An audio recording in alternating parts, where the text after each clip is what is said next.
Buenas tardes, mi nombre es Camila Vargas, soy estudiante de séptimo semestre de medicina y les vengo a hablar acerca de intoxicación por cannabinoides.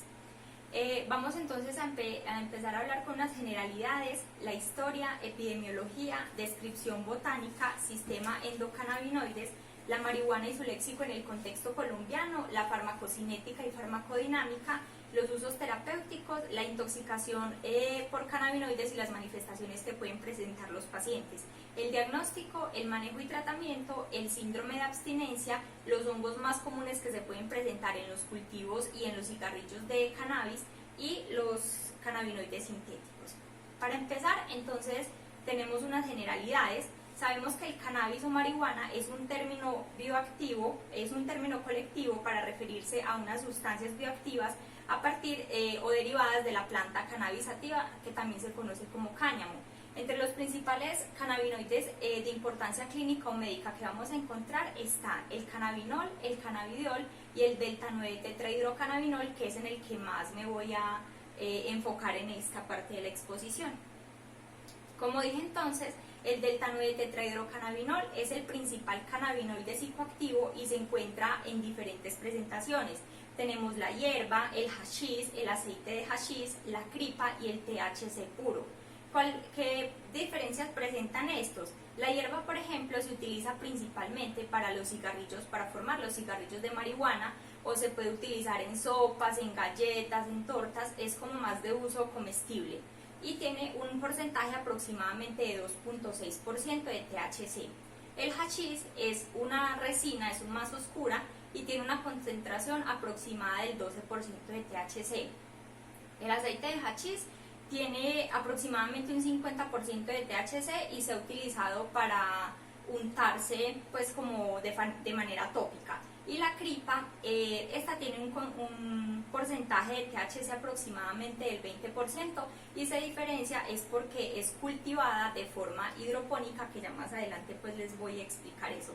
Importante con la cripa es que se llama así porque viene pues su nombre es derivado de la palabra crip, que significa arrastrarse, y se dice eso es por los efectos que causa la intoxicación o el consumo de esta sustancia. Entonces tenemos ahí el hashish, la hierba, tenemos un aceite de hashish. Bueno, y se me olvidó decirles, por ejemplo, el THC puro también se puede encontrar como dronaviol, los cannabinoides sintéticos y la nabilona. Con respecto a la historia, entonces, para hablar de intoxicaciones o de manejo o consumo de THC y cannabinoides, debemos referirnos muchísimos años atrás, en donde empezó a utilizarse en la China. A través de ciertas, pues de las matas o de los cultivos de cannabis sativa empezaban a sacar entonces fibras y por medio de las semillas sacaban aceite de hashish. En el libro de medicina Neijing fue uno de los primeros libros donde se incluyó al cannabis y decían que servía para el manejo del dolor en las articulaciones. Posteriormente, en una famosa farmacopea que era el Pen Sao Ching, también citaron al cannabis como las 300 medicinas más importantes y ellas servía como para el manejo del beriberi, de la malaria, del estreñimiento y de los cólicos menstruales.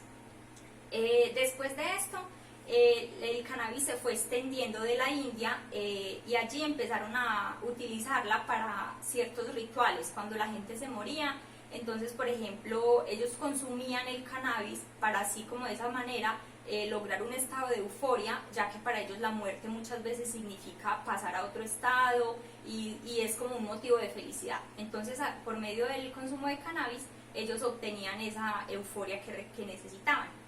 Bueno, a Disocórides es a la persona a quien se le asigna la actual denominación del cannabis sativa. Tenemos entonces acá, por ejemplo, las fibras que eran extraídas de la planta cannabis sativa. Galeno fue otra de las personas que escribió acerca del cannabis sativa y él decía que la digestión de estas plantas eran nocivas para el estómago y para la cabeza, y también decía que cuando una persona consumía esto estaba fuera de sí y tenía un lenguaje que era incoherente o fuera de contexto. En el siglo XIX empezó una expedición de Napoleón que fue a Egipto, en donde hubo una marcada presencia colonial inglesa, y a partir de ese momento entonces se empezó a introducir también el cannabis a la parte de Europa y posteriormente a Estados Unidos. Las propiedades psicofarmacológicas fueron descritas principalmente por Moreau de Tours en 1840, el cual narró la experiencia que él presentó tras una intoxicación por cannabis. Él lo que decía era que la persona estaba fuera de sí, él escuchaba las cosas muchísimo más duro, se sentía fuera del contexto, no tenía como una buena relación en tiempo y el espacio, entonces él decía que la intoxicación por eso definitivamente desinhibía a la persona, le dio mucha euforia y muchísima como alegría. Para terminar esta parte, el cannabis entonces permaneció en la farmacopea de Estados Unidos hasta 1937, cuando ya fue declarada como una sustancia ilegal. Con respecto a la epidemiología, entonces tenemos una prevalencia de consumo para América del Norte, incluyendo a Canadá y Estados Unidos con un 14%, México un 2%, América del Sur, en Chile vamos a encontrar un 14.5%, Argentina y Uruguay menos del 10%. En el Caribe tenemos que la prevalencia está oscilando entre un 15.5%, Barbados el 8%, Ecuador, Panamá, Paraguay y República Dominicana menos del 1%. Encontré en la literatura unas revisiones pues muy interesantes y muy actualizadas del 2019, donde hablan acerca de las prevalencias, incidencias del consumo y las modalidades o la facilidad para conseguir marihuana en América del Sur y unas partes del Caribe. Entonces voy a hacer como enfoque pues en la parte que nos compete a nosotros, que sería para Colombia. Hablan entonces en esta gráfica que tenemos acá de una prevalencia del último año de consumo de marihuana para la población, pero dividida en subregiones, donde vamos a encontrar a Colombia, que se encuentra aproximadamente en el 5%, lo que nos quiere decir que pues es bastante la prevalencia de consumo acá en Colombia.